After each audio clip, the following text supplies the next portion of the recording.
everybody, it's Michael with That Homeschool Life. Hope you all had a great weekend and enjoyed the beautiful weather. If you had beautiful weather, if it's snowing and blah where you are, I'm so sorry. Here in Louisiana, it is upper 80s. The sun is shining. The lake is wonderful. It's only May, and I'm not looking forward to August because we're going to be like over 100 degrees. No question. I think we have a small cold front that's coming through right now. And I say cold front, like high in the low 80s. You know, that's our cold front. But after that, it's going to be like 90 plus degrees, and we're only in May, so I'm not looking forward to all that.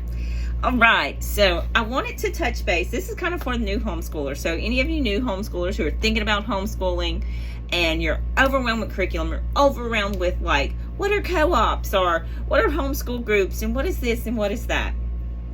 All right, so let me tell you a little bit about us. We live in a very, very, very, very, very small town. The closest Walmart is 30 minutes from us. We have no Target. We have no Kroger or H-E-B or anything. We have a Berkshire Brothers and we have Walmart. This is where we shop, 30 minutes from us. Now, I do have a Dollar General at the end of the road that's about 7 miles away, which is great, but they don't have like produce or meat or anything like that. So you get the idea. We don't have nothing. We're far away. The closest place with a movie theater is an hour from us. And then those towns don't have that much more than what we have. So really, to get to a mall or big city, it's a 2-hour trip. That being said, co-ops. A lot of these places, these bigger cities, have co-ops. And co-ops are great because what it is usually one day a week that your child will go to co-op. And sometimes they teach a subject, like they may do science one day, or science, that may be what's taught. So they leave everything else to your responsibility, but this one day a week they get their science lesson from the co-op. If you do classical conversations, I know that those have a co-op. The one locally here has a co-op every Thursday, I believe, and it's an hour. The closest one's an hour from us, and I believe it's an all-day thing, and it's like school, not public school or anything, but it's classical conversation school for that day. So co-op is going to be not only playing and entertainment, but there's going to be learning involved also. There's going to be some kind of class that's taught, from my understanding, and I may be completely wrong. At least, let me say this. That's how the co-ops are that are here. There's a military base an hour south of us, and there's an Air Force base 2 hours north of us. There are lots of homeschool families, lots of people in the military homeschool their kids. And they have their own little kind of co-op things set up. I know at Fort Polk, where I'm close to, they have like their own little setup of co-op thing. So that's what a co-op is. You're going to your kids are going to go and they're going to learn something. So homeschool groups are kind of the same, but they're more for socialization. And I put that in quotes because the big stigma about homeschooling is, oh no, how are your kids going to be socialized? They're not going to know what to do in public. You know, they don't have friends and blah, blah, blah, blah, blah, blah, blah. I was that person. I thought that before I started homeschooling, but here I am, 4 years going on year number 5, deep into it.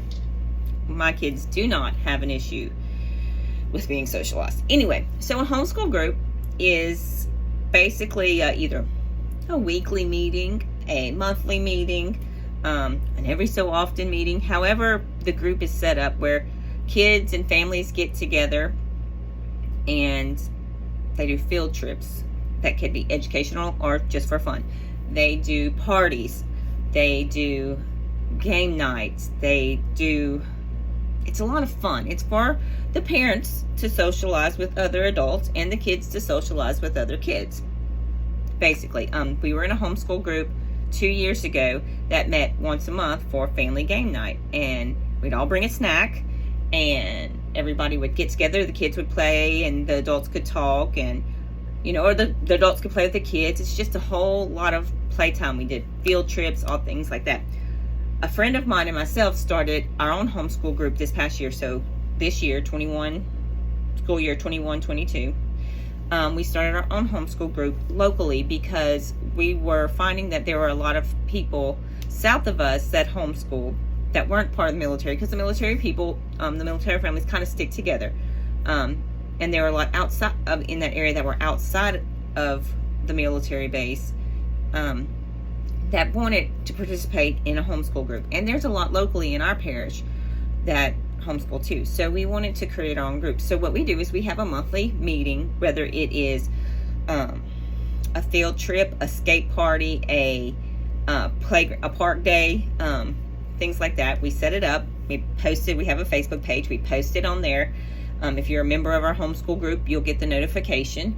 And we set it up. We do ask that, just like the other one, bring a snack, because it's fun. Snacks are fun, kind of like a potluck. Everybody gets to taste a little something, right? You bring a snack or a drink, especially if we do like a skate party, which we try to do those 2 or 3 times a year. That's usually a really big hit.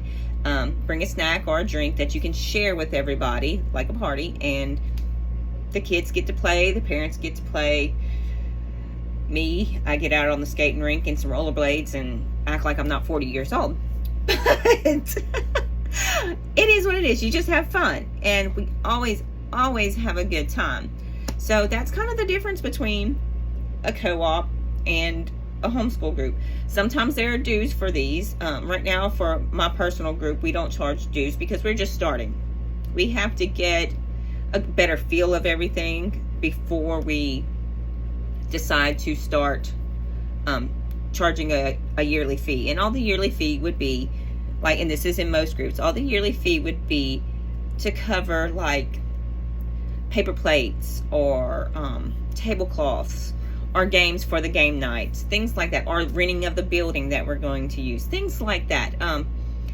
It doesn't go in our pocket. It has absolutely nothing to do with us. It's purely to help fund the fun stuff for the kids, because after all, homeschooling is about the kids, right? I mean, granted, it's great for us parents, because like if we want to go on vacation in the middle of the year, in the middle of the week, hey, we homeschool our kids. Either we take our work with us, or we say, okay, it's vacation time, let's just put it on hold. So the money's not for us. It's for entertainment for our kids to interact with other families, to learn different, especially for us, cultures, because with the military base so close, there's a lot of people from all over that come to Fort Polk. So we get to meet tons of people. And this works. So this is what it's about. It's about the kids, y'all. It's so much fun. Like I said, I don't know much about co-ops. I'm sure that they have a fee. I don't know. I've never done one. There's none close enough to us for us to do one. It would be an hour plus drive for us to do a co-op around here, because we're in the sticks. Anyway, that is that. Remember to subscribe and like and subscribe, or video number 2. I really don't know what I'm doing, but let's do it. Talk to y'all later. Bye.